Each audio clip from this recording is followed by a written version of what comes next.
नमस्कार, न्यूज 21 देख रहे हैं आप और मैं हूं आपके साथ अखिल। अब खबरें अन्य राज्यों से।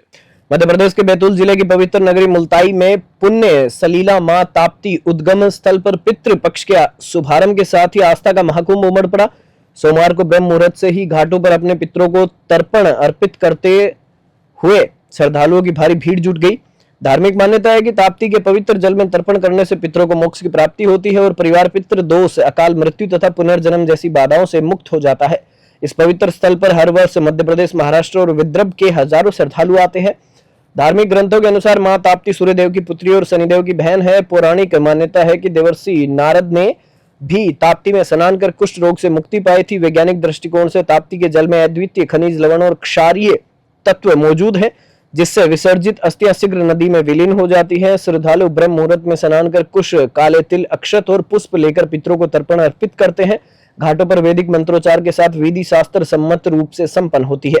बैतूल से कमलाकर तायवाड़े की रिपोर्ट। एक बात तो मैं मुल्ताई तीर्थ क्षेत्र का मां ताप्ती की पावन तट पर रहने वाला पंडित गणेश त्रिवेदी बोल रहा हूँ।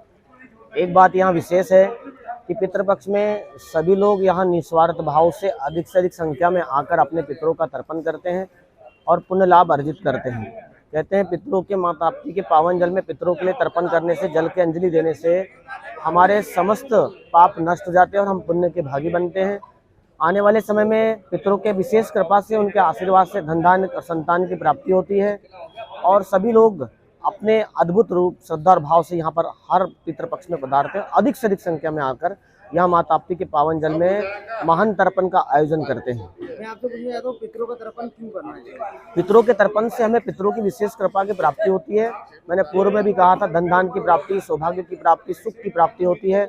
और खास करके देखा गया है कि पितरों के जो तर्पण नहीं करते हैं, शास्त्र कहता है जो पितरों का तर्पण नहीं करता है तो उसके पितृ उसका रक्त का शोषण करते हैं।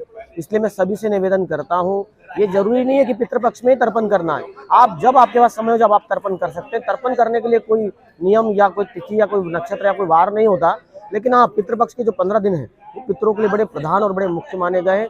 उस दिन तो सभी लोगों ने अपने मृत व्यक्तियों के तर्पण को जरूर करना चाहिए।